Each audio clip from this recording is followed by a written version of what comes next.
Everyone envied me for having a devoted and considerate fiancée, and she was also Willow, Lou, the daughter of the top-tier elite Lou family. But when my father advised me to give up the engagement to his illegitimate son Makoto, I agreed without hesitation, took the money, and walked away.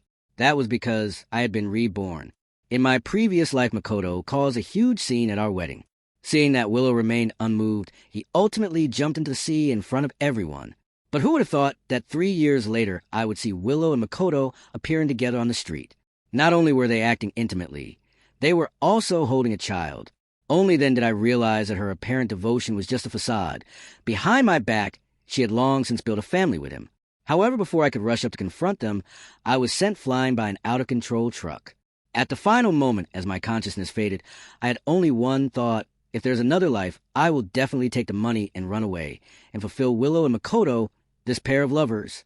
Chapter 1, George, I'm not asking you to hand the engagement over to Makoto for nothing. You'll be compensated, of course. The familiar voice coiled around my ears. Struggling out of tearing, splitting pain, I forced my eyes open, and in a daze I realized something unbelievable. I had been reborn, back to 1 month before my marriage to Willow.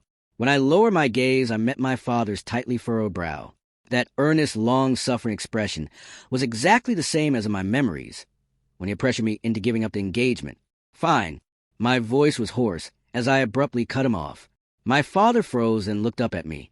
Unconcealed joy burst into his eyes. George, you finally come to your senses. A trace of cold mockery flashed through my eyes. I curled my lips into a faint, sarcastic smile. I want 1 billion. 1 billion. Are you out of your mind? Before I could finish, my father's face had already turned a livid purple, the veins at his temples throbbing violently. I smoothed my shirt. There wasn't even a wrinkle to fix, and leisurely completed the rest of my sentence. And severing all ties between us as father and son. My father's expression changed instantly. His fingers shook as he pointed at me.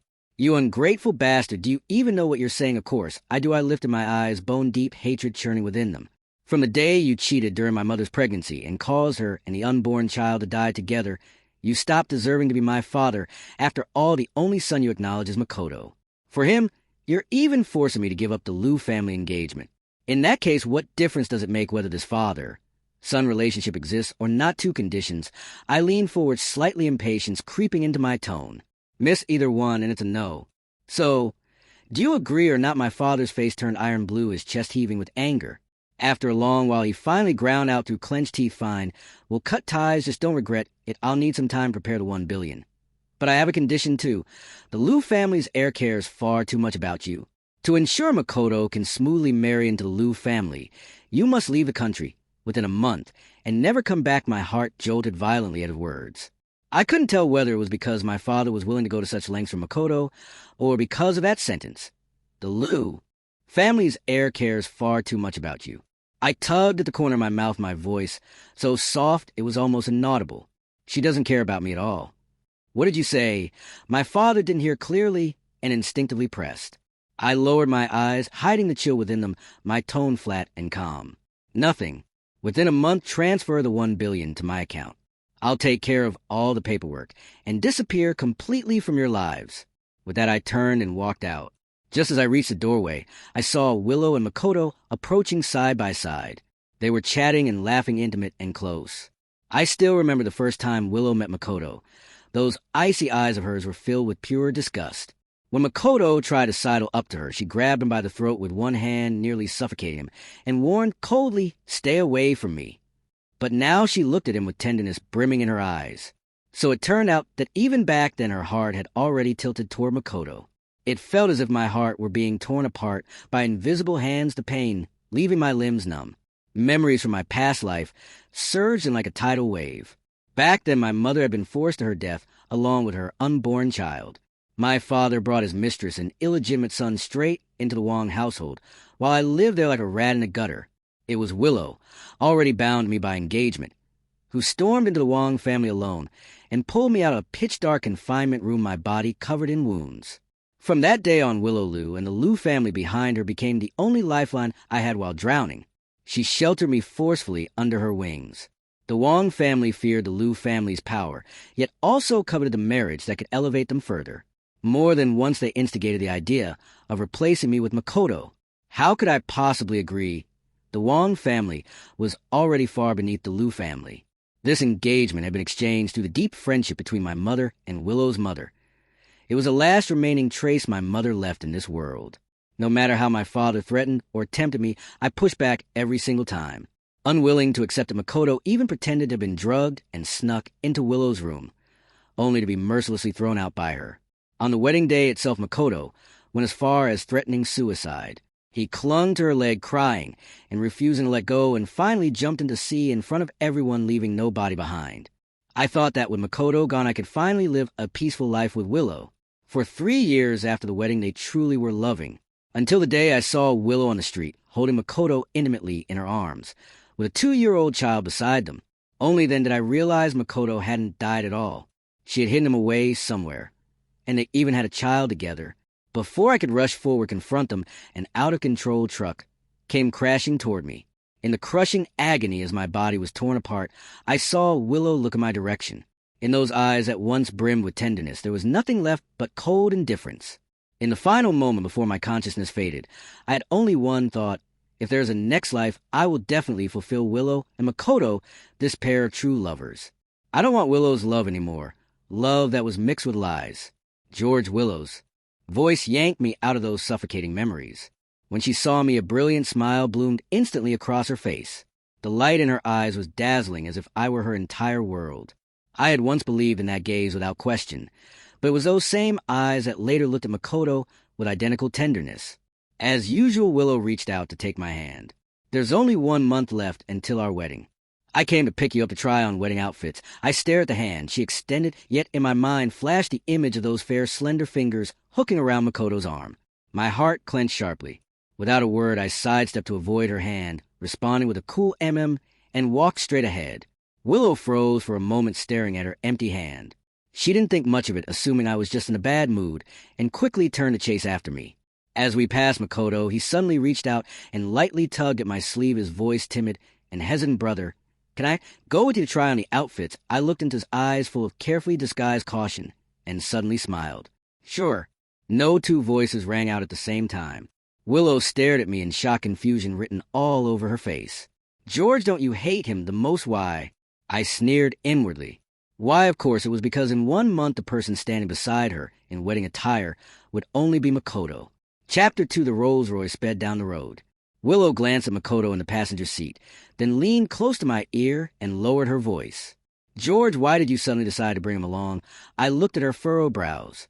When she mentioned Makoto, the familiar impatience was written all over her face, as if she truly found him unbearably annoying.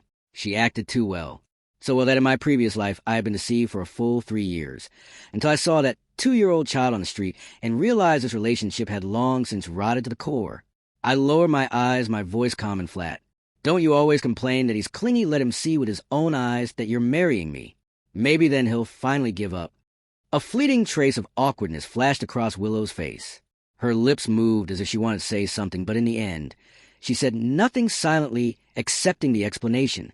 When we arrived, she led me into the bridal boutique. Makoto followed closely behind us. The custom wedding suit had been finalized long ago, a perfectly tailored white suit to fabric looking exceptionally luxurious under the lights. The staff had just brought the suit out when, before I could even raise my hand, Makoto rushed forward first.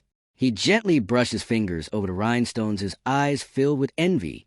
After a long moment, he turned to look at me and asked, "Brother, can I try it on?" Watching his deliberately innocent act, I sneered inwardly. The engagement could be given up, but what belonged to me, why should I hand it over so easily? My thin lips parted, and I mocked him mercilessly. "Your mom being a mistress wasn't enough, what?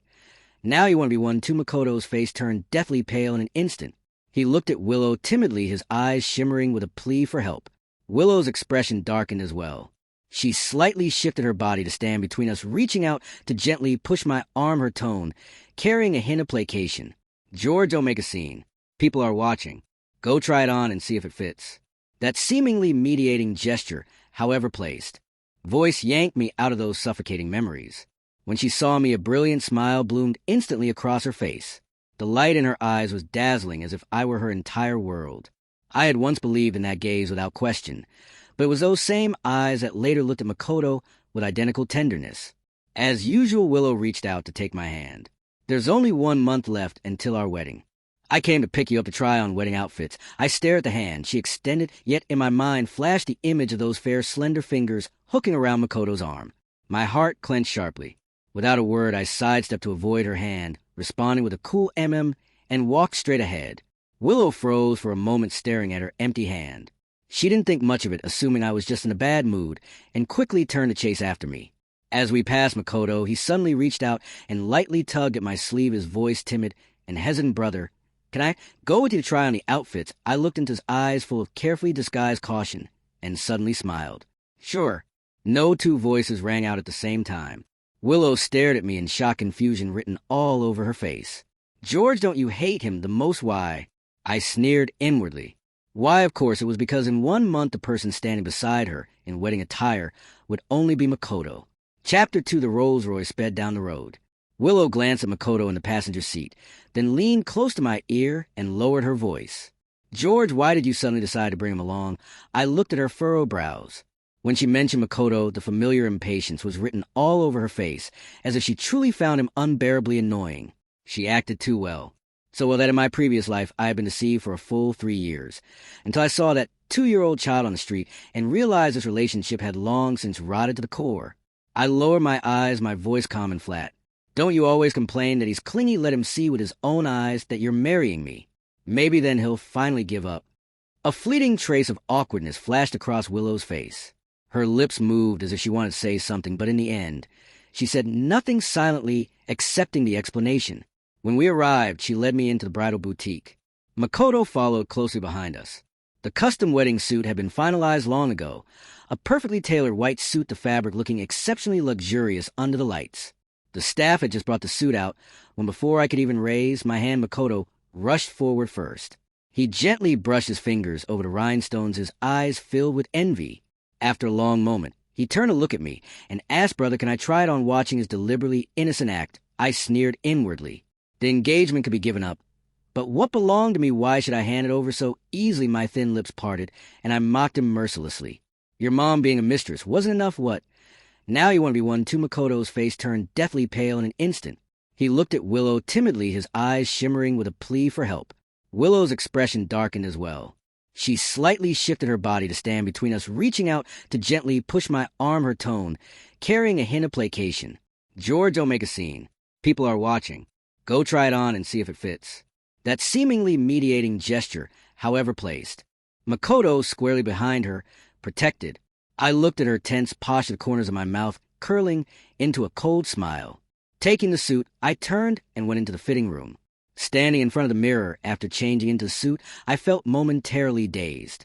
The man in the mirror had sharp features, his refined looks set off by the white suit. The last time I stood here, my heart had been full of hope for the future. But now in the mirror, there was nothing left in my eyes but desolation. Ouch! Makoto's cry of pain suddenly came from outside. I reached out and pulled the curtain open just a crack. I saw Makoto trip over his own feet and fall straight into Willow's arms. Not only did she not dodge, she reached out and caught him steadily. Her palm even gently patted his back, the way one would soothe a frightened little animal. Even though I already knew her heart wasn't with me, seeing this with my own eyes still made my vision ache, as if needles were stabbing into it. I remembered clearly. Before Makoto so much as brushed the corner of her sleeve, she would throw the clothes into a fire basin in front of everyone and coldly spit out a single word: "Dirty." But now she was tenderly comforting the person in her arms. The two of them stood pressed close together, looking far more like a couple than me, the official boyfriend standing alone in the fitting room. My grip on the curtain tightened more and more. It felt as if something were clenching my heart, violently sharp pain surging through my chest. I took a deep breath and was just about to pull the curtain open when the world suddenly began to spin. Everything in the room shook violently. An earthquake, the thought had barely flashed through my mind when my first instinct was to run outside.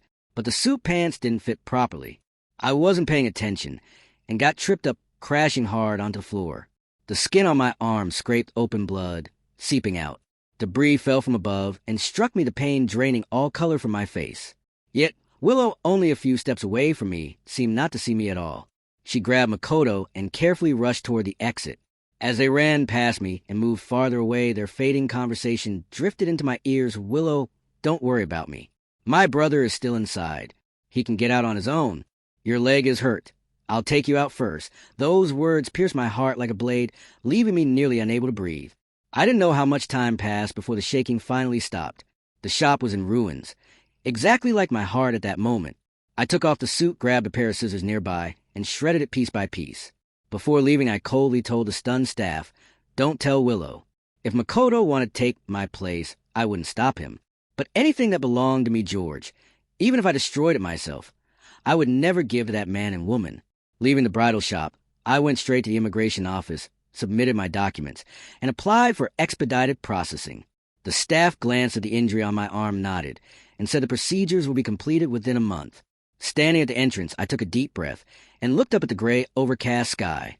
In 1 month, I would finally leave the city completely and go live a life that truly belonged to me. Chapter 3, I didn't go back to the Wong residence. Instead, I went straight to the small apartment I had bought for myself. By the time I threw myself onto the soft bed, it was already late at night outside the window. From the afternoon until now, Willow hadn't contacted me once. Not a single word of concern. Not half an explanation. She didn't even ask how I was. I stared at my phone screen for a long time, so long that my eyes began to sting, before suddenly flinging the phone aside, closing my eyes, and falling into a heavy sleep. Early the next morning, before I was fully awake, a burst of noisy commotion jolted me up. When I went out to check, I saw Willow directing people as they carried things into the apartment. The moment she saw me, Willow hurried over, grabbed my hand, and plastered her face with apology. "George, I'm sorry. There was an emergency at the company yesterday, so I had to leave first and didn't get the chance to tell you. I only found out later that there was an earthquake. You weren't hurt, were you?" I looked at the woman in front of me, lying without even changing her expression. My heart felt like it was being pricked by countless fine needles, pain spreading bit by bit. She clearly knew she owed me an explanation yesterday, yet deliberately used such a lie to cover up the fact that she had abandoned me at the earthquake scene. I couldn't understand it. Since she was already in love with someone else, why insist on marrying me? Did she think I was easy to fool, or did she simply enjoy a life of keeping a faithful partner at home while flirting freely outside? Seeing me remain silent, Willow sighed, raised her hand to rub my hair, and softened her voice as she coaxed me. "I know you like these things. I bought you quite a few watches and accessories. Consider an apology. Don't be mad at me, okay?" I pressed my lips together. Just as the word "okay" was about to leave my mouth, a sharp phone ringtone suddenly rang out. Willow answered the call. I didn't know what the other person said, but her expression changed slightly. She looked at me with a hint of difficulty. "George, something urgent came up at the company. I won't stay with you. I have to go first." She didn't even wait for my response before rushing out the door. The apartment instantly fell quiet, leaving only the sounds of staff moving things in and out. I didn't know how much time passed before my phone let out a soft ding. I picked it up and saw that Makoto had posted a WeChat Moments update. In the photo was a pile of expensive watches and accessories. In one corner, a fair, delicate hand appeared casually with a ring on the middle finger, one I recognized all too well.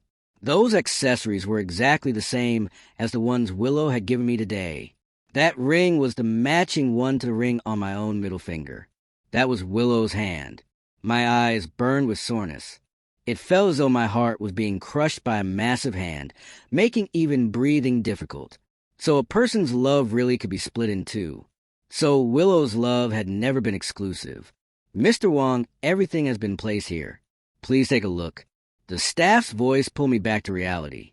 I stared fixedly at the accessories on the table.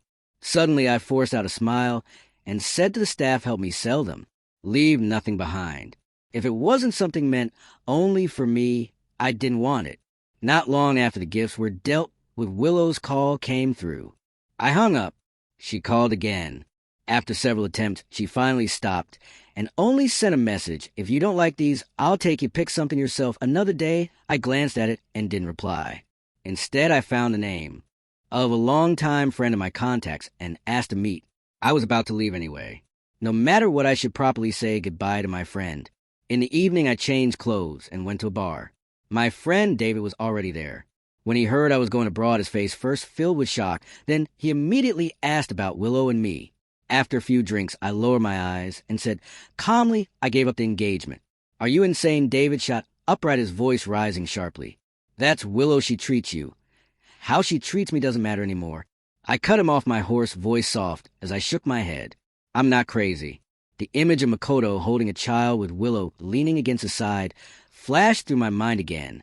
It was like a thorn stabbing into my chest and tightening my heart. An unfaithful woman. I, George, have no interest in that. David tried to persuade me further, but I stood up. I'm going to the restroom. As I passed by a private room, a familiar female voice drifted out from inside. I halted in my tracks and looked through the half-open door. There sat Willow in the main seat, her face obscured by dim lighting, and right beside her was Makoto, dressed in a white shirt. Chapter 4 felt like a thunderbolt striking me head-on. Judging by how familiar Makoto looked laughing and joking with Willow's group of friends, this was clearly not their first time together. When had Willow brought him into her inner circle, I hadn't known a thing. When those people used to grin and call me brother-in-law, were they secretly mocking me in their hearts? Laughing at how I didn't even realize the person sleeping beside me had already changed her heart, my fingernails dug almost into my flesh as I stared fixedly at the scene inside the private room. They were playing truth or dare. The bottle stopped steadily in front of Makoto. The dare seemed a bit difficult. The crowd immediately started heckling, urging him to drink instead. Makoto blinked and looked toward Willow. Without a second thought, she picked up a glass on the table, tilted her head back, and drained it in one go. When she set the glass down, she swept a warning glance at the others, her tone clearly protective. That's enough. Makoto's in poor health. Don't push him. The moment her words fell, a wave of ambiguous laughter followed. After several more rounds, a bottle pointed at Makoto again. He still chose dare. This time the task was to ask the person beside him for an item. Makoto cast a timid glance at Willow and pointed at the wooden bead bracelet on her wrist. Willow, can you give me that? My gaze nailed itself to that bracelet. I had given it to her. It was the only keepsake my mother had left me. I watched with my own eyes as Willow rubbed the wooden beads twice, then without the slightest hesitation, took it off and handed it to Makoto. A chill surged from the soles of my feet, straight to the top of my head. My entire body began to tremble uncontrollably. I still remember what I'd said when I personally fastened the bracelet onto her wrist. This is the most precious thing I have, Willow. Back then, Willow had smiled and patted my head. Since it's from you, George, I'll wear it forever. In my previous life, when I noticed she wasn't wearing it anymore and asked about it, she had only said I was afraid of damaging it. So I put away. Because of that single sentence, I never pressed further. I never imagined she had already given it to the person I hated the most. I couldn't endure it any longer. I shoved the private room door open. My eyes were bloodshot as I stared straight at Willow and demanded, Willow, if you don't value my mother's keepsake, then give it back to me. What right do you have to give it to Makoto? The noisy room froze instantly. Everyone was stunned by my sudden intrusion. Willow's pupils shrank sharply. A flicker of panic crossed her face as she hurried over to me. George, it's not what you think. Then what is it? I didn't listen at all. I sidestepped her and reached for the bracelet in Makoto's hand. Makoto reacted quickly and hid behind Willow, timidly tugging at her clothes. Willow froze for a moment, then instinctively stepped in between us. It felt as if something heavy smashed into my heart. I looked at Willow, my voice trembling. You're protecting him, Willow. You know exactly whose son he is. And you're still protecting him, Willow. Pressed her lips together and explained softly, George the First didn't tell you before because I was afraid you'd misunderstand. Makoto once saved me, and it left him with lasting health issues. I know you hate his mother, but Makoto, he's not the same as her. What does that have to do with me? I snapped angrily. If you want to repay a favor, do it yourself. Why should you use my things to play the gracious benefactor? Give my things back to me. Makoto shrank his neck, his voice trembling with tears. But Willow gave it to me. I really like it. He tugged at Willow's sleeve. This is the first time I've liked something this much. Once something is given away, how can you just take it back? As he spoke, he covered his chest and coughed lightly. The private room was so quiet you could hear a pin drop. Willow frowned, reached out to gently help Makoto catch his breath, then turned to me and spoke slowly. George, let him have it. Those few words were light and casual, yet they stabbed into my heart like a blade. I didn't retreat a single step. My eyes were so red, they felt ready to split open. Willow, you know exactly what that is. That's my mother's keepsake. You're giving it to the son of the person who caused her death. Do you want to have no peace even in the afterlife? Willow's lips parted slightly, as if she wanted to say something, but Makoto's soft coughing interrupted her. Supporting himself on Willow's arm, Makoto walked toward me with tear-filled eyes and held the bracelet out. If Big Brother really wants it, I'll give it back to you. Just as I reached out to take it, Makoto suddenly grabbed my wrist and threw himself backward. The bracelet slipped from my palm, arced through the air, and fell to the ground with sharp clack. Chapter 5. I watched helplessly as the bracelet hit the ground. The string snapped and the wooden beads scattered everywhere. Amid the chaos, someone stepped on them. Several beads were crushed into powder on the spot. I stood there in a daze, staring at the shattered fragments, completely unaware that Willow had bent down to help Makoto up. The noise around me suddenly felt distant. Only the constant buzzing in my ears was piercing, and everything before my eyes seemed to sway, unreal and impossible to grasp. Willow held Makoto protectively in her arms and lowered her head to ask him, "Are you hurt?" When Makoto gently shook his head, she finally turned to me with a frown, suppressed anger lacing her voice. "Georgie was already willing to give it back to you. Why did you still?" Those words were like a needle violently piercing through my numbness. My gaze slowly dropped to Willow's feet. A wooden bead, crushed to pieces, was embedded in the sole of her shoe. With a loud bang, my last shred of reason snapped. Before anyone could react, I grabbed a wine bottle from the table and smashed it hard against Makoto's head. Ah! Screams instantly erupted. Blood streamed down Makoto's forehead, dyeing his shirt red. In an instant, his eyes lost focus from the pain. Through the crimson haze before him, I grabbed another bottle. This time Willow finally reacted. She seized my wrist and pressed it down hard, her face terrifyingly cold. "George, have you lost your mind? You actually dared to hurt someone." I let out a cold laugh, my voice soaked in hatred. "He destroyed my mother's keepsake. Even killing him wouldn't calm my anger, only." Then did Willow glance at the broken beads on the floor. After one look, she shouted harshly, the bracelet breaking. "It's your own fault. If you hadn't pushed him, would have shattered. I've spoiled you too much. That's why you're this lawless." Each sentence stabbed straight into my heart. It wasn't the first time I clashed with Makoto. Every single time before, Willow would smile and say, "Do whatever you want. I've got your back." But now she said I was lawless. My eyes burned red as I suddenly laughed aloud. "If I was spoiled, it was because you indulged me. What? Do you regret it now?" Willow's expression darkened to the extreme. "If I'd known you'd turn out like this, I should have disciplined you properly back then." Before she could finish speaking, a muffled groan came from behind her. Makoto's body went limp and he completely passed out. Willow hurriedly pulled him into her arms, tossing out a cold, "I'll deal with you later." She lifted Makoto sideways and slammed straight into me as she walked past. I was knocked violently to the ground. My lower back slammed into the corner of the table, and tears burst out instantly from pain. But Willow, holding Makoto, didn't even look back. She walked away as if I didn't exist.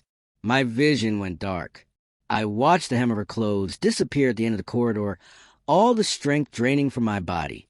With things having escalated this far, the others didn't dare stay any longer. One by one, they slipped away. Soon the private room was left with only me. I crawled on the floor for a long time before finally finding 2 intact beads. I carefully clenched them in my palm. My chest felt like it was being torn apart, but I gritted my teeth and refused to cry, because no one would feel sorry for me. Crying was useless. I didn't know how long I sat there before David came looking for me. He looked at the mess all over the floor, opened his mouth as if to ask something, but when he met my eyes, he swallowed the words back. He simply helped me up and took me back to my apartment. After saying goodbye to David, I walked the apartment entrance and saw a dark figure standing there. Hearing the noise, the person turned around. It was Willow. We stood in silence for a long while before Willow finally spoke hoarsely. I called the police. My breath caught. I stared at her in disbelief. "What do you mean? I can't control you anymore, so I'll let..." "Of detention. George, take these 3 days and reflect properly." Chapter 6. I spent 3 days locked in detention, and 3 days being tortured. The inmates in my cell seemed to have received someone's instructions. They took turns tormenting me in every way imaginable. On the first day, I was cornered in the restroom. Their punches landed only where clothes could hide the bruises beating me until I curled up on the floor shaking in pain. On the second day, they forced me to kneel on the icy concrete floor. Without permission, I wasn't allowed to get up. My legs swelled red and numb from kneeling so long that I could barely stand afterward. On the third day, they brought a lunchbox mixed with trash. When I refused to eat it, they pinned my head down and forced the food into my mouth. Sharp fragments tore my throat, and the metallic taste of blood spread across my tongue. The man leading them patted my face, malice hidden in his smile. Who told you to offend someone you shouldn't have? Someone specifically told us to take good care of you. My eyes burned red. My whole body felt like it was falling apart, my temples throbbing with pain. Willow said she wanted to discipline me. So this was her discipline. When she stopped loving someone, she could really be this cruel. 3 days later, when the guard opened the cell door, I could barely stand. I was covered in injuries and couldn't even walk straight. Stepping out of the police station, the midday sun stabbed into my eyes. I swayed and finally couldn't hold on anymore, collapsing straight to the ground. When I opened my eyes again, the sharp scent of disinfectant filled my nose. "George, do you know you were wrong this time?" Willow's calm voice came from beside me. I turned my head mechanically, tugged at the corner of my mouth, my voice hoarse and laced with mockery. "Willow, was your lesson thorough enough? Do you want to lock me up again?" Willow frowned tightly, anger flaring in her chest. "I just wanted you to learn some rules in there, and you couldn't take it. Then when you smashed a bottle over Makoto's head, did you ever think about whether you could take it?" I looked at her and felt only absurdity.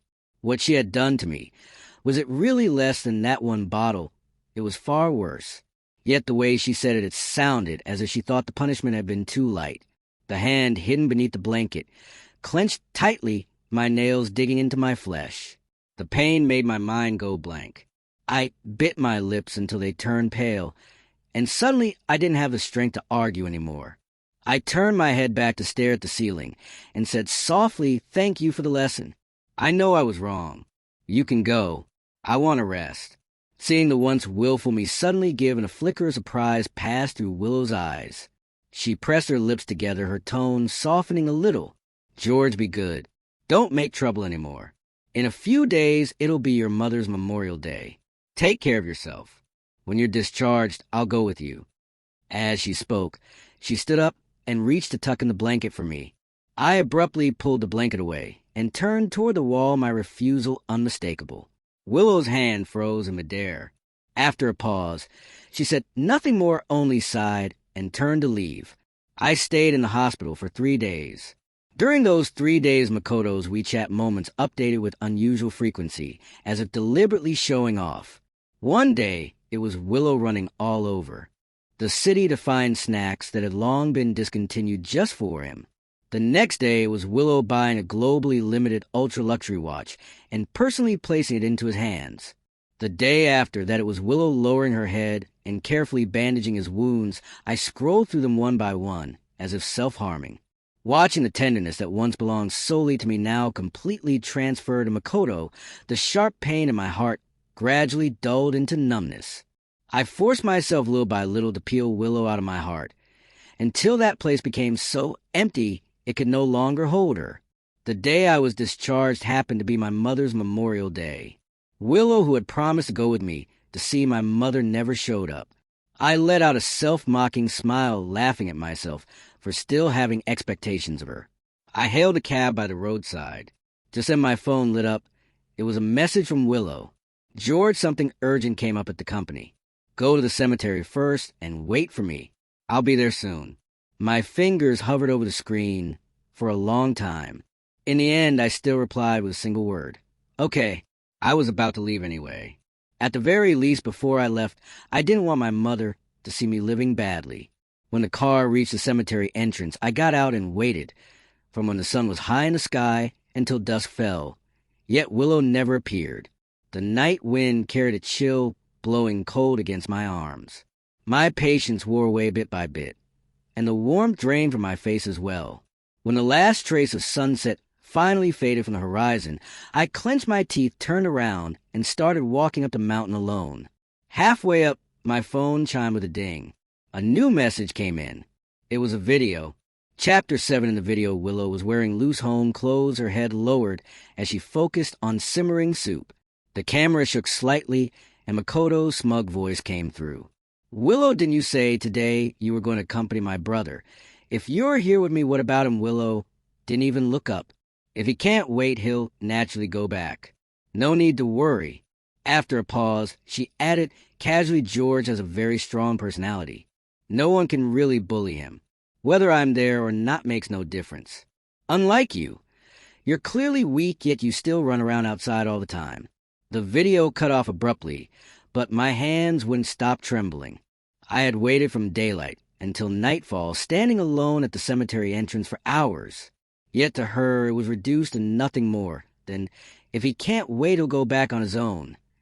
I suddenly felt like a complete fool for still holding on to even the slightest expectation of her. She said wait, and I stupidly waited for so long.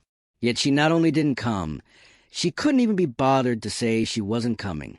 My heels ached sharply, but I didn't stop.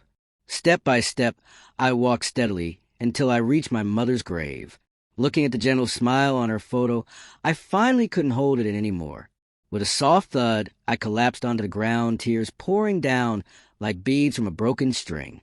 My past with Willow replayed before my eyes like a film.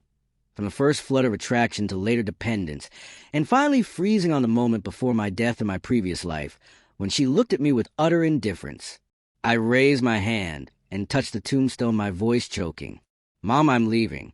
I'm going very, very far, and I won't come back. Will you blame me?" A soft breeze swept past, lifting the loose strands of hair on my forehead, like my mother's gentle hand stroking me. I sniffed and forced the tears back. Mom must be saying, "It's okay."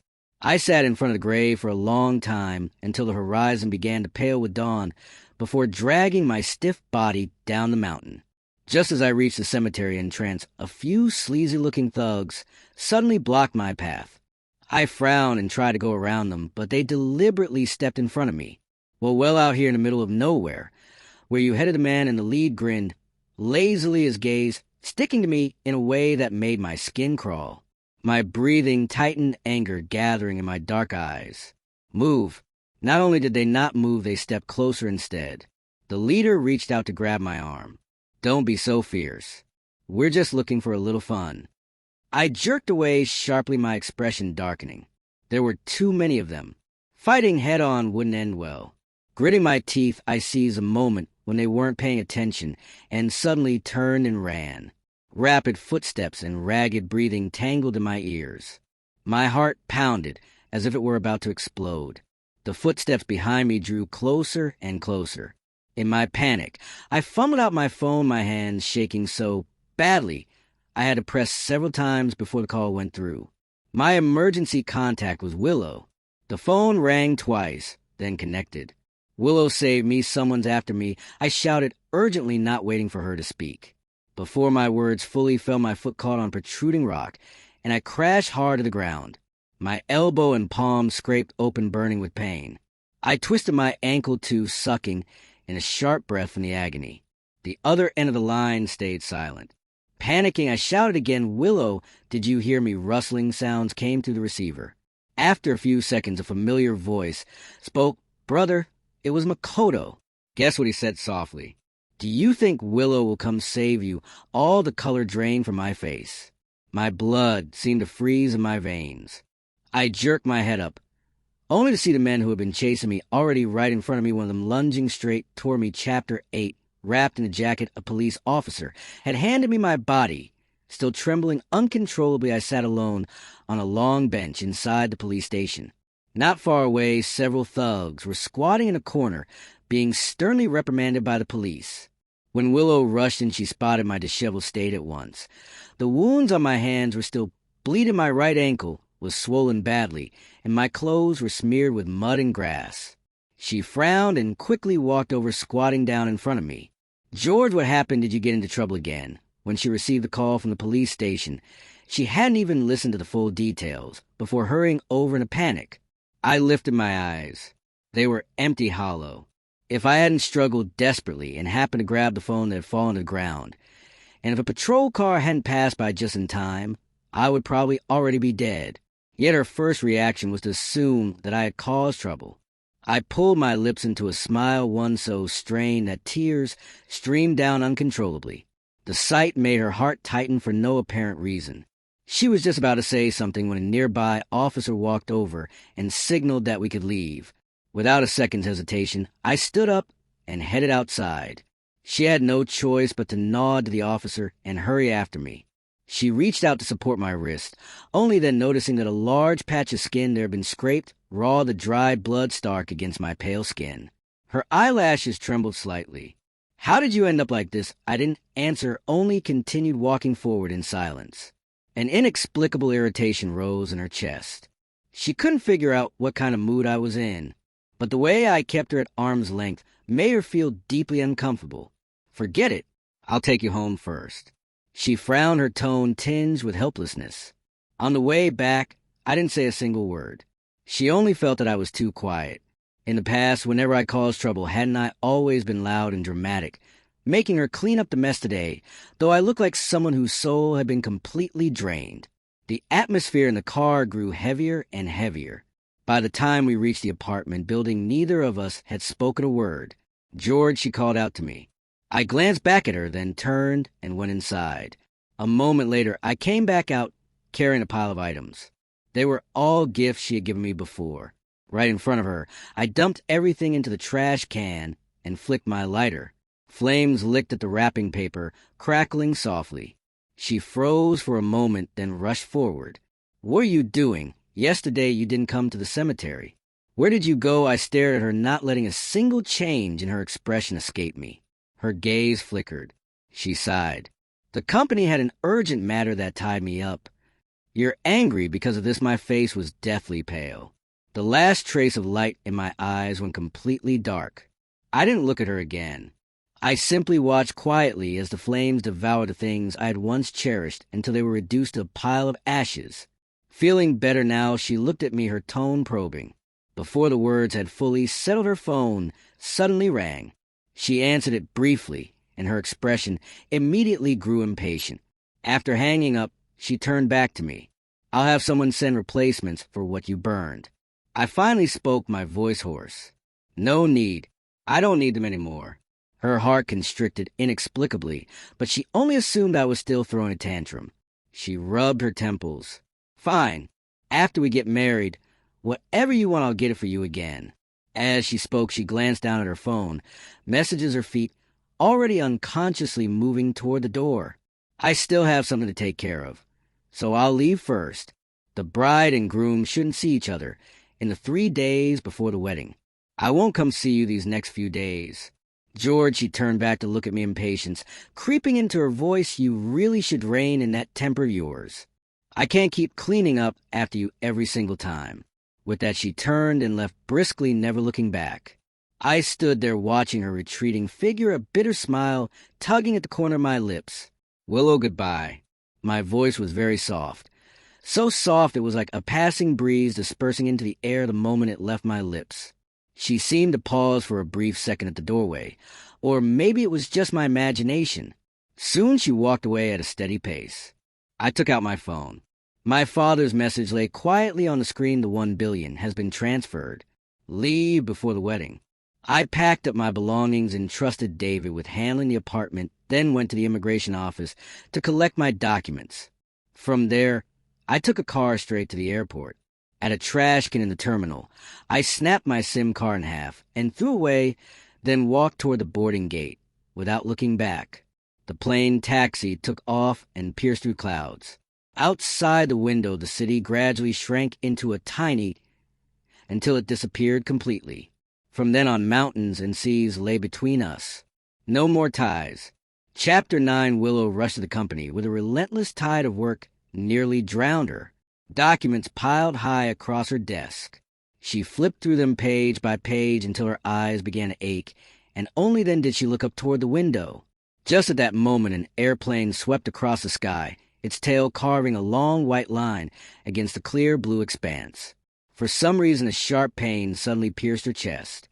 An inexplicable sense of unease spread through her heart, as if something extremely important were slipping away from her. She frowned, raising a hand to press against her chest. Unbidden, George's face surfaced in her mind. In a haze, she remembered that when she left him earlier, he seemed to have said something. His voice had been too soft. She hadn't heard it clearly then, and now she couldn't recall it all. Willow's grip on her pen tightened slightly. Something felt off. Was he still angry? George had always had a sharp, fierce temperament. Whenever he was wronged, he never hid it. There were countless people in their circle who had been openly shut down by him. Over the past month, she had indeed devoted more of her attention to Makoto. Perhaps she had neglected George. That might have been why he was so angry that he burned all those things. She sighed and pressed the call button on her desk. The secretary soon pushed the door open and stood respectfully in front of her. Go and arrange for the latest seasonal clothes, watches, and accessories to be sent to George's apartment. One of each, Willow instructed. She looked up and added, and keep a closer eye on the wedding details. Tell them to be extra attentive. The secretary nodded and was about to leave when Willow called out again, "Oh, right. The thing I asked you to look into. Any progress, there are some leads," the secretary replied, "but we still need to verify their accuracy." "All right." Willow twirled the pen between her fingers. "Let me know as soon as there's confirmed news." Ever since George's mother's keepsake had been broken, Willow had been looking for a chance to make it up to him. Ordinary gifts meant nothing to him, so she had people ask around. By chance, she learned that George's mother had once donated a sapphire necklace to a charity foundation. After changing hands several times, it had ended up with a private collector overseas. She immediately instructed her secretary to track down the necklace. No matter the price, it had to be bought. Imagining the look of surprise on George's face when he received it, Willow couldn't help but curve her lips into a smile. She picked up her phone and sent George a message. "I've had the latest clothes, watches, and accessories delivered to your apartment." Right after, she sent another George the First, "Also prepared a gift for you. You'll definitely like it." There was no reply from him, but she wasn't worried. George was still in a bad mood. Once he cooled down, he would respond. Willow stayed busy at the office until late at night. When she finally finished everything and picked up her phone, it was already 1 a.m. In her chat with George, only the 2 messages she had sent lay there lonely and unanswered. Such a temper, she muttered softly, slipping her phone back into her pocket. A knock sounded at the office door. The secretary came in with a file and placed it on the desk. President Louis found it. The necklace will be auctioned at the largest auction house in Country M the day after tomorrow at 8:30 p.m. Would you like to send someone to? No need. I'll go myself. Willow stood up before the secretary could finish grabbing the coat draped over the back of her chair. Book the nearest flight right now. I'm leaving immediately. But the secretary hesitated.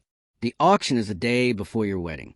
Won't that be too rushed? Maybe it'd be better to send someone you trust. I won't feel at ease if it's anyone else. Willow glanced at the time, her tone firm. There's enough time. As long as I secure the necklace, I can rush back right away. I'll definitely make it back in time for the wedding the next day. She wanted to personally place surprise into George's hands. Chapter 10. Willow stayed in Country M for 2 days, pulling strings to secure entry to the auction house. That evening, she arrived at the venue right on time at 8:30 p.m. She wore a black evening gown, her figure graceful, an air of cool elegance and restrained nobility surrounding her. Several men came forward to strike up conversations, but she merely raised her hand, slightly showing the ring on her middle finger, and said flatly, "Sorry, I have a fiancé." Seeing this, the men could only leave awkwardly. When the sapphire necklace was brought onto the stage by an attendant, the entire hall erupted. The natural sapphires were crystal clear, flawless, and pure. Bids rose one after another, the price soaring rapidly. 100 million, 300 million, 500 million. Only when the bidding began to slow did Willow calmly raise her paddle. 1 billion. The hall fell into dead silence. In the end, the necklace was won by her at the staggering price of 1 billion. The secretary had already booked a flight departing at dawn, and the 2 returned overnight. On the plane, the secretary glanced at Willow Lou several times, clearly hesitant to speak. Willow noticed, and her gaze darkened slightly. "If you have something to say, say it. Don't beat around the bush." The secretary pressed her lips together and finally spoke. "President Lou, you're getting married to Mr. George tomorrow." Shouldn't you be keeping a bit more distance from his younger brother Willow looked up at her, the pressure around her instantly dropping. What do you mean by that? Since things had come to this point, the secretary decided to be frank. President Lou, haven't you noticed for the past month, whenever there was a choice between Mr. George and his younger brother, you always chose the latter? You're Mr. George's fiancé. Being this indecisive will make him doubt your feelings. Not just Mr. George. Even we subordinates can't help but wonder whether you've had a change of heart and fallen for Mr. Makoto. A flicker of astonishment crossed Willow's eyes. You think I like Makoto? It's not just me. Many people think. So the secretary said, bracing herself. If you don't like him, why treat him so well at the cost of hurting Mr. George? That's because Makoto once saved me. Willow rubbed her temples, exhaustion evident in her voice. She had never imagined that her actions over this period would cause such a huge misunderstanding. In truth, at the beginning, she hadn't felt even the slightest fondness for Makoto. George's mother had died because of Makoto's mother. Willow had seen with her own eyes how difficult George Wong's life and the Wong family had been. Whoever bullied George, she would pay them back double, let alone Makoto, who constantly hovered around him. During that time, she had been utterly fed up with him. Yet it was precisely her cold attitude that when that out-of-control truck came crashing toward them led Makoto to suddenly shove her away. He himself was knocked down into a pool of blood. Because of that accident, one of his kidneys was pierced and severely damaged, ultimately having to be removed, leaving his body with irreversible injuries. From that day on, her attitude toward Makoto changed. She knew George hated Makoto, so she could only compensate him in secret, doing her best to satisfy his requests. She thought she had hidden it well, never expecting George would still find out. The one who caused George's mother's death was his mother. It has nothing to do with Makoto, Willow said quietly. He even saved me. I can't possibly place the grudges of the previous generation onto him. She simply hoped George could carry a little less hatred. Hating someone was too exhausting. President Lou, the secretary, said, carefully interrupting her thoughts, Mr. George is actually a very good person. Don't let his flamboyant, domineering exterior fool you. He's never made. Difficult for those of us working under him. When you were in a bad mood and none of the secretaries dared deliver documents, he would take them and say, I'll bring them in. Hearing this, Willow narrowed her eyes and asked coldly, you like him? The secretary instantly froze. Cold sweat broke out across her forehead, her heart racing. She hurriedly waved her hands. No, President Lou, it's not like that I don't like him. Mr. George once helped me. I just hope you'll treat him a little better. Besides, you and him grew up together. Everyone knows the person he's most attached to is you. Even if you gave me 100 times the courage, I wouldn't dare harbor any other thoughts. Willow's expression softened somewhat. She snorted lightly. I figured you wouldn't dare. The cabin fell quiet. After long, while Willow gazed out at the deep night beyond the window and suddenly spoke. You're right. After the wedding is over, I'll make things clear to Makoto and keep my distance from him from now on. Chapter 11. By the time Willow returned to the country, it was already 3 a.m. She only managed a nap lightly for 2 hours before heading straight to the wedding venue. The sapphire necklace was carefully tucked into the inner pocket of her wedding dress. She planned to give George a surprise after the vows were finished. After changing into her gown and completing her makeup and styling, an overwhelming urge to see George suddenly rose in her heart. She wanted to see what he looked like in his wedding attire. So she walked straight toward the groom's dressing room, only to be stopped by the staff guarding the door. President Lou Madam gave instructions that it's best for the bride and groom not to meet before the wedding. Please don't make things difficult for us. The staff member looked troubled but firm. A trace of displeasure flashed through Willow's eyes. She clenched her back teeth slightly, but thinking that she would soon see him during the ceremony anyway, she ultimately suppressed her irritation and turned to leave. According to the schedule, she was to wait outside for her entrance. As she walked from the side entrance toward the main doors, she unexpectedly ran into George's father. Seeing her, the man hurried over with a face full of smiles. President Lou, from today on we're family. Please take good care of us. Willow's expression darkened instantly. She remembered very clearly. George had said he absolutely did not want this father of his to appear at the wedding. Why are you here? The smile on the man's face stiffened for a moment, but he forced himself to remain calm. Today is my son's wedding. As his father, I should at least be here to watch him get married. Watch him get married, Willow gave a cold laugh. The person George hates the most is you. Do you really think he'd agree to let you watch him get married? Don't be ridiculous. She dismissed him bluntly. Please leave. George won't want to see you. Of course the man had no intention of leaving. He knew perfectly well that Willow would never agree to changing the engagement. So from the day George agreed, he had planned to hide it until the very end, to force things through after fact. With so many prominent families present today, Willow wouldn't dare to cause a scene in public. What's more, Makoto had said it himself. Willow already treated him differently. Perhaps deep down she had feelings for him anyway. President Lou, no matter what, I'm still George's father, the man said stiffly, forcing a smile. If I'm not here on his wedding day, won't people say his family is fractured, that father and son are estranged? Willow Lou hated being threatened more than anything. Her voice turned completely cold.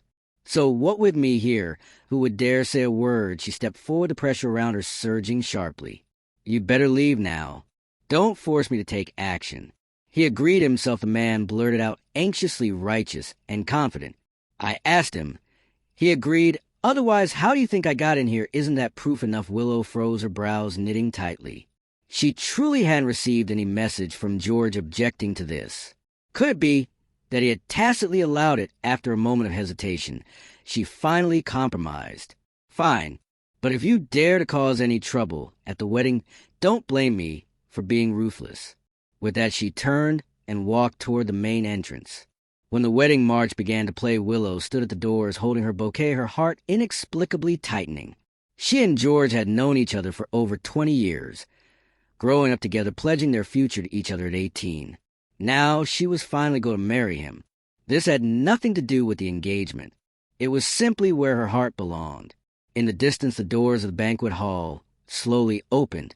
The white veil was draped over Willow's head, blurring her vision.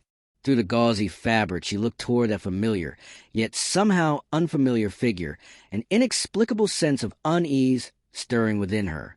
But this was the wedding venue she had personally arranged. What could possibly go wrong? Step by step, she walked toward him, her heartbeat thunderous in her ears. When she finally placed her hand into his palm, her lips curved upward unconsciously. She slowly lifted her head, watching as the other person raised a hand, and gently lifted her veil.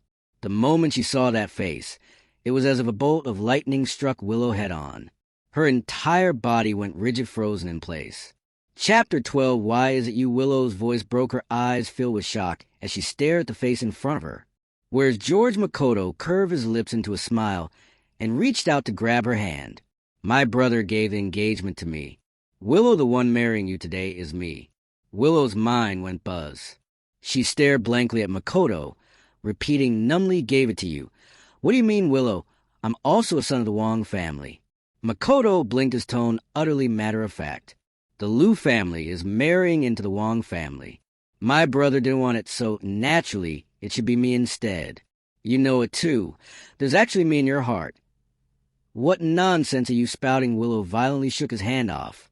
The force sent Makoto staggering backward before he fell heavily to the ground. Willow. Makoto's eyes instantly reddened, tears pooling as he looked up at her. There are so many people watching. Can't we just finish the wedding first? Who want to go through a wedding with you? Willow shouted angrily, then abruptly turned to George's father standing to the side, her gaze icy as tempered steel. So this is why you dared show up today? Where did you hide? George, who gave you the nerve to pull a switch like this? Her aura made his heart jolt, but he still forced a smile, pretending to stay calm. President Lou, you're misunderstanding me. George agreed to give up the engagement himself. I didn't force him. Even with 100 lives, I wouldn't dare pull tricks at your wedding. He paused, then added, besides, Makoto is also my son. Since it's a marriage alliance, anyway, who marries you makes no difference.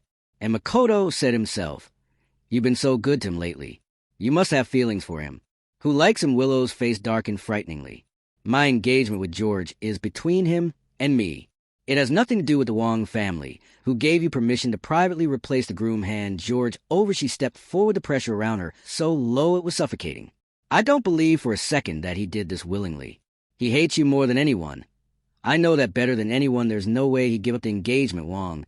She said, "Coldly, are you trying to force me to use harsher methods?" George's father's face paled. In a panic, he pulled out his phone. He really agreed himself. I'm not lying. He opened a recording. George's cool, emotionless voice played from the speaker. 10 billion plus cutting off our father-son relationship in exchange for Makoto marrying into the Liu family. That's a pretty good deal.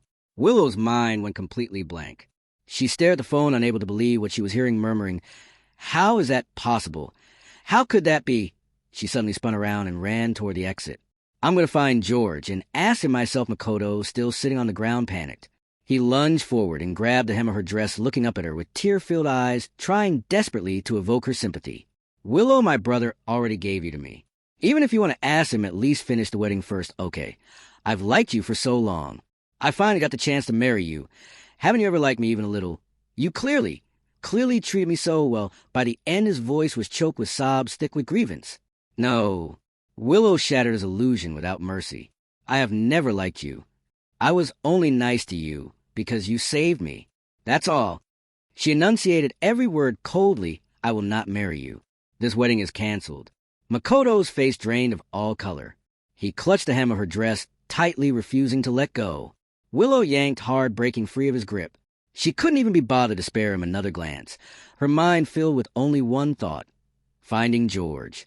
Willow, just as she was about to rush off the stage, Makoto's voice rang out from behind her, teetering on hysteria.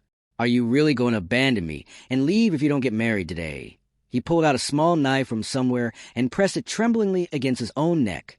"Then I'll die." Willow's step stopped abruptly. She slowly turned around. Makoto thought his threat had worked. Hope immediately ignited in his eyes. But the next second, Willow's words slammed into him like ice wrapped in poison, each one stabbing straight into his heart. "Then go die. Die far away. And never let me see you again for the rest of my life." Chapter 13. Willow rushed out of the wedding venue without looking back. She didn't even bother to change out of her gown before getting into her car and speeding toward George's apartment. She had to find George and get a clear answer why he would give up a perfectly good engagement. The car flew down the road. Willow ran several red lights in a row before stopping downstairs at George's place. She hurried upstairs only to find that the door to his apartment was open. "George." She pushed the door open, but the words died on her lips. George wasn't there. Inside were only his close friend David and an unfamiliar woman. Willow frowned and asked coldly, "What are you doing here? Where's George? Aren't you getting married today?" David shot back, his tone sharp. "What are you doing here?" The two voices collided, and the air froze instantly. It was David who reacted. First, he turned to the woman and said, quietly, "Sorry, let's stop here for today." After she closed the door and left, he turned back to Willow. "George asked me to sell this apartment. I brought a buyer to see the place." Sell it. The color drained from Willow's face. George had already given up the engagement, and now he was even selling the apartment. Then what about him, or was he going in a panic? She fumbled for her phone and dialed George's number. Beep, beep. Before it rang 3 times, a cold mechanical female voice cut in. "The number you have dialed does not exist." Willow's grip on the phone tightened abruptly. Impossible. She redialed twice more. Each time the same emotionless message echoed in her ear. Only then did she realize something was truly wrong. She snapped her head up and stared at David. "Why is he selling the apartment? Where is he right now?" David shook his head. "I don't know where he went." George didn't say. After a pause, he added, "As for the apartment," he said, "he won't be coming back anymore. So he asked me to sell it." Her heart felt as if an invisible hand had clenched around it violently. The pain made her vision go dark, her limbs going numb. Won't be coming back anymore. From the moment he gave up the engagement, had he already decided to leave himself no way back? David looked at her dazed expression and thought of the hollow look in George's eyes before he left. Finally, he couldn't help frowning. "President Liu, you were standing at someone else's wedding in a wedding dress. Why are you still asking about George now?" "I wasn't," Willow blurted out. "I didn't know the groom would be switched to Makoto from beginning to end. The only person I ever wanted to marry was George." Her lips were deathly pale. "I don't understand why he left, why he gave up the engagement." A flash of surprise crossed David's eyes. So she really didn't know. He had thought this absurd farce was something they had agreed on together. He pressed his lips together, his tone turning colder. "I've known George for over 10 years. He's not someone who would do something like this for no reason. If you hadn't done something that completely broke his heart, how could he have left so decisively? Before he left, he was so thin he was basically skin and bones. David looked at her pain in his eyes. Have you seen him like that? He used to be such a vivid, arrogant person. But when he stood there, he looked like grass beaten down by frost. No light left in his eyes at all. If you were capable of hurting him to that extent, then why pretend now that he's irreplaceable? David's words pierced Willow's heart like countless needles. I didn't do anything. Even as she said it, Willow felt dazed and uncertain. She suddenly realized that George's changes seemed to have started on the day they went to try on wedding outfits. That day there was an earthquake. She abandoned George and took Makoto away first. Later she lied and said she had urgent matters that day, and shortly after George sold all the gifts she had given him. After that, because of Makoto, she had George detained for 3 days. She told herself it was just to temper his personality, to stop him from acting so impulsively. And there was also the time she chose to stay with Makoto instead of accompanying George to visit his mother's grave. The more she thought about it, the colder she felt.